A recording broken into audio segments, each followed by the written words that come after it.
नमस्कार सर्वांना। आज आपल्याला बघायचं आहे अनंत चतुर्दशीच्या दिवशी आपल्याला काय सेवा करायची आहे। अनंत म्हणजे ज्याचा अंत नाही असा विष्णू नारायण, त्याची आपल्याला त्या दिवशी सेवा करायची आहे। त्या दिवशी पौर्णिमा सुद्धा आहे आणि अनंत चतुर्दशीच्या दिवशी आपण गणपती विसर्जन हे करत असतो।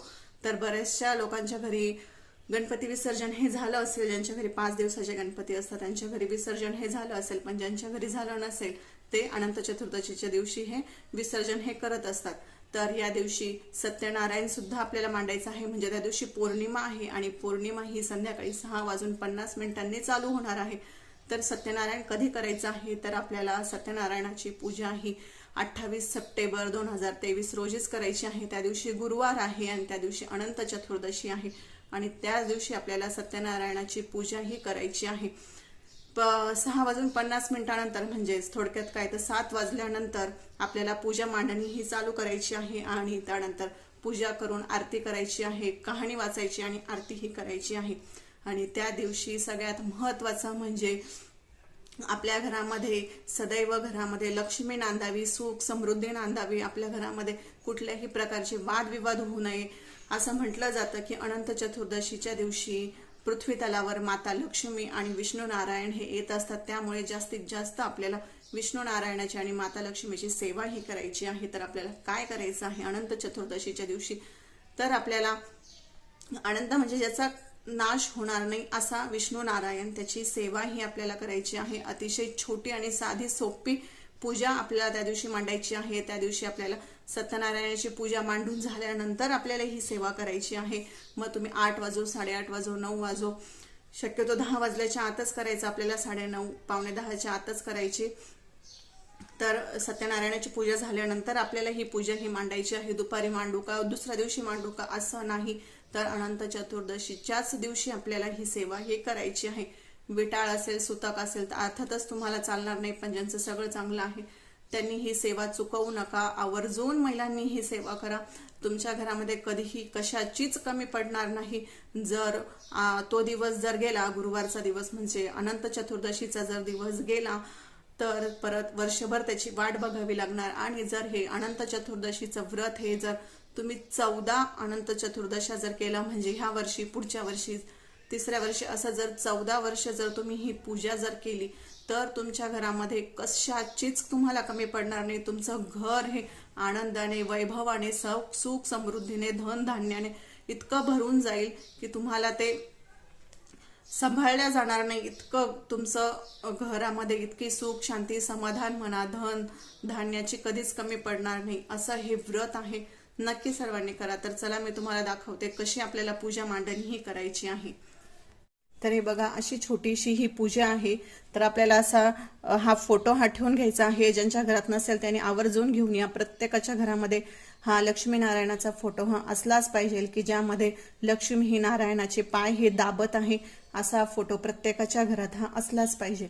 आणि हा आहे कलावा म्हणतो आपण त्याला, की हा म्हणजे अनंता, ज्याचा कधीही अंत होत नाही। आपल्यामध्ये जे काही वाईट गुण असेल ते निघून जाऊ दे आणि आमच्यामध्ये सुद्धा असे चांगले गुण हे येऊ दे की काम, क्रोध, मोह, मत्सर या गोष्टींना बाजूला करून मी तुमच्या सदैव जवळ राहिली पाहिजे।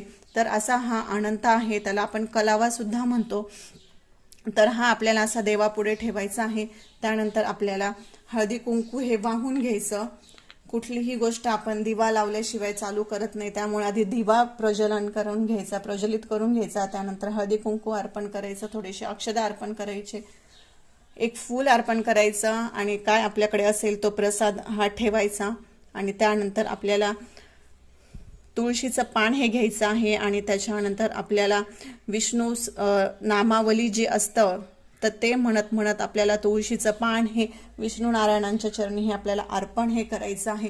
तुमच्याकडे जर एक पान असेल तर तुम्ही तेच 1001 नावं घेऊन ठेवत एकच पान तुम्ही अर्पण हे करू शकता। आणि जर कोणाकडे जास्त असेल, 1001 असेल, तर तुम्ही तेवढे पानं अर्पण हे तुळशीचे विष्णू नारायणांना त्या दिवशी करू शकता।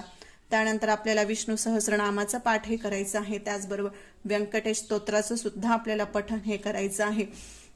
विष्णू गायत्री मंत्राची एक माळ करायची आहे आणि विष्णू नारायणाची सेवा करत असताना आपल्याला लक्ष्मीला हे विसरून जायचं नाही। त्याचबरोबर आपल्याला महालक्ष्मी अष्टकम, श्री सूक्त, त्याचबरोबर महालक्ष्मीचा जो गायत्री मंत्र आहे तो सुद्धा आपल्याला एक माळ करायचा आहे। तर अशी ही साधी भोळी आणि छोटीशी पूजा आहे, तर ती मांडणी आपल्याला करून घ्यायची आहे। अनंत चतुर्दशीच्या दिवशी सत्यनारायण झाल्यानंतर आपल्याला ही पूजा ही करायची आहे।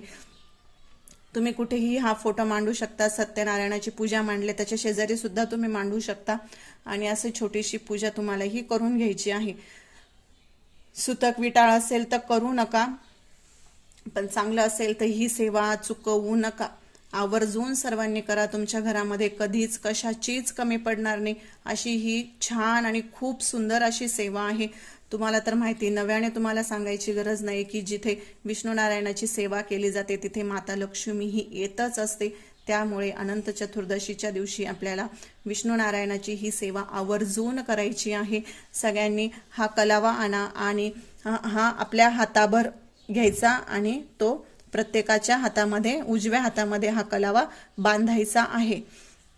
ही सगळी सेवा झाल्यानंतर, आरती झाल्यानंतर आपल्याला हा कलावा प्रत्येकाच्या हातामध्ये बांधायचा आहे। तर तुमच्या घरामध्ये जितके माणसं असतील, 1 असू द्या, 2 असू द्या, 4 असू द्या, तेवढे तुम्हाला कलावे प्रत्येकाच्या हातामध्ये हे बांधायचे आहेत।